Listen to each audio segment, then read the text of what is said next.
Hey, Dr. Mason here. Don't know if you heard, but we have a blizzard going on. So, Waldorf switched to remote today for all classes. I want to reach out with a couple of quick piece of advice for our assignment next week before you get out and enjoy kind of the beauty that is North Iowa in January. All right, so let's talk a little bit about our initial topic list and some of the work we can do to get ready for next week in Methods of History. So if you log into the course Blackboard shell, you go down, you find our class, the first thing we got to do is understand the instructions for what we need to do. And you're going to be going over to assignments on the left-hand side. You're going to see initial topic list. Then you can click on that to open it up, and it will show you the more detailed directions. So what you really need to be honing in on here is three topics to consider studying for the semester. And so these need to be historical. That's first and foremost something to be considering. This is a methods of history class.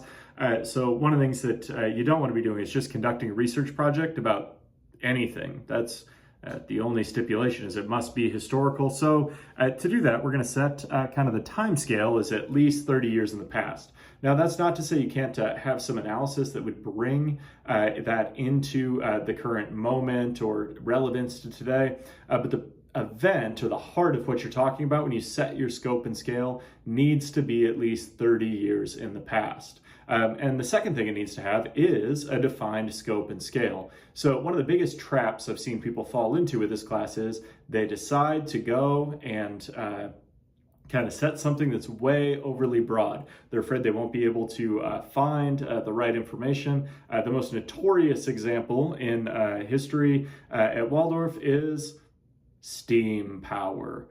We had a student several years ago who decided that he, come hell or high water, was going to write his paper about the history of steam power. Now, that sounds like an okay idea, but it's way too big of an idea. And I tried to tell him that, he didn't believe me, and he suffered the consequences. Because eventually, by the time we got to the end of the semester, he went like, yeah, I've picked something that's way too big and I can't finish this project in the right way. And he ended up having to retake the class because he couldn't finish the final paper. So when you think about this scope and scale, when you think about the only way you could broaden out steam power to be even wider would be the history of energy, which is an actual book. It's called Energy and Civilization, which even has the scope and scale of applying energy to civilization. And it's like a 700-page book that's not what you're creating in this class. That's one of the things that can guide your scope and scale. Think about what you're actually having to do here. You're working on a 5,000 word draft. Now, it might be a little bit longer than that at some point in time, but the finished project will be right at 5,000 words. That's around 20 pages. And so to set your scope and scale adequately, you need to be picking kind of something that's manageable to talk about in that time span. So like an example of this would be if you decided you were going to study the entirety of World War II, way too big. If you wanted to write about let's say, I don't know, Iowans in World War II, and you were going to even narrow that down to the flag raisers at Iwo Jima and their ties to their home states and places. You'd end up talking about Harold Pye Keller from Brooklyn, Iowa, and you would be going through, and I think you could turn that into 20 pages if you tried pretty hard.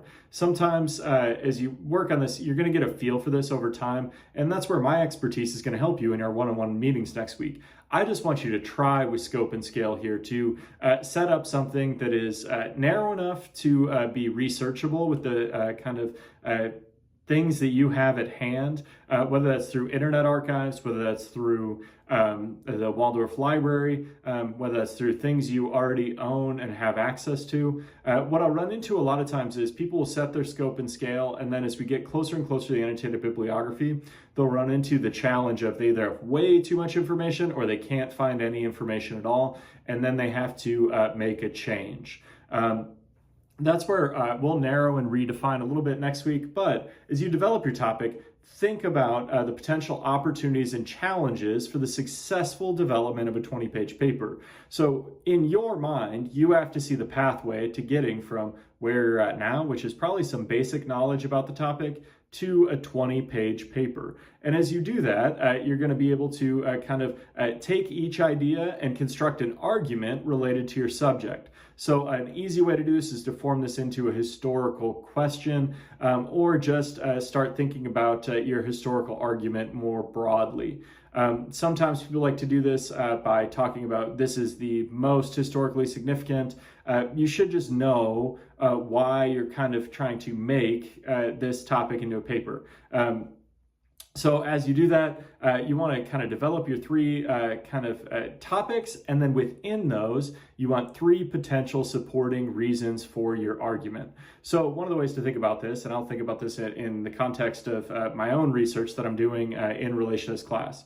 So what I'm going to be working on, let's say I got to come up with three topics. So one of my topics will be Inkpaducah in Iowa, which is a paper I wrote at least in conjunction with this class a few years ago. And my argument was that the Dakota are misunderstood in Iowa as a tribal people, and they've been largely erased from our history after what's commonly called the Spirit Lake Massacre. My reasons for that supported that were the Dakota lived in this very difficult environment, which we're particularly aware of during this blizzard today, successfully for hundreds, if not thousands of years prior to the arrival of Americans. My second reason was that the Dakota struggled to adapt over the time of the American frontier. And third, that after they were pushed to the point of violence, we wrote them completely out of our history of the state of Iowa. There, I've got a main topic that's an argument I'm making. I've got three reasons that are supporting it.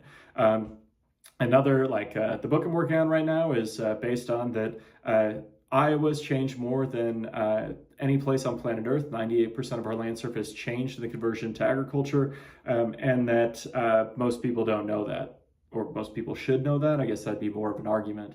To support that, I want to look at wildlife change. I want to look at the supporting reason of landscape change, and I want to look at plant life change. Those would be three reasons that would support that would allow me to do that. For this class specifically, I'm writing about Lime Creek Nature Center and the history of tiling in North Iowa. And so my question is going to be something along the lines, and my argument will be that tiling represented an important extractive industry in Iowa during the 1800s that changed the environmental landscape here. To support that, I have three kind of different eras I'm looking at. So maybe you're going to come up with chronological reasons that'll help you organize your thoughts. But I'm going to be looking at the kind of underlying natural conditions in Iowa beforehand and how those changed with the help of tiling, how tiling was an important industry that was built on the extraction of clay and limestone from the natural landscape. And then once that was exhausted, it had radically redefined the landscape, leaving the former mines empty, and then also lowering the water table in Iowa by 4 feet in many places, and how that then was allowed to return to nature at the Lime Creek Nature Center in Mason City, which is a device I'm going to use to bring the story together later, but we're kind of getting ahead of ourselves. So what I want you to do, because you don't care about my research probably that much at this point, I want you to think about three topics, and then I want you to find three supporting reasons for them, and I want you to write about them into an individual paragraph, submitting the resulting document prior to the start of the class next Wednesday. So if you're in Blackboard and you're taking a look at this, go to the rubric, open it up. You can see that you're going to be graded on that you're developing three distinct topics. One of the challenges I've seen in the past with this is students will only develop one topic in a meaningful way because they go, this is what I want to write about. It's okay if you have a leaning towards what you think you're going to do in this class at this point in time, but I want you to fully develop all three, because one of the things I've seen in the past is maybe when we sit down and talk about it, we're going to go, that'd be a much better senior thesis down the road, or we need to kind of tweak that, or we're not going to be able to get this source base, and you're going to need one of those other options. So I want you to develop three, and then it's also good to just have more research topics in your back pocket. I can tell you, when I finish the current projects I'm working on, I know what the next few things I might look at are, and by developing three topics, you'll be giving yourself some variability, especially as we go into our conversation next week talking about it. So you can see that rubric, how it's going to be graded. You can go in, once you get that done, upload files, submit that in there, hit submit, and you'll be good to go for class next week. If you do have specific questions about this as you get into it, make sure that you're reaching out, send me an email and we can talk through it. If you are rescheduling your meeting for next week and you end up doing it on Tuesday before we meet for class on Wednesday, maybe that'll work for you also. Just be putting some thought into this, do your best, and we'll keep working next week. Have a great first weekend of the semester. All right, once you've got your assignment done, make sure you submit it and then go and enjoy the North Iowa winter.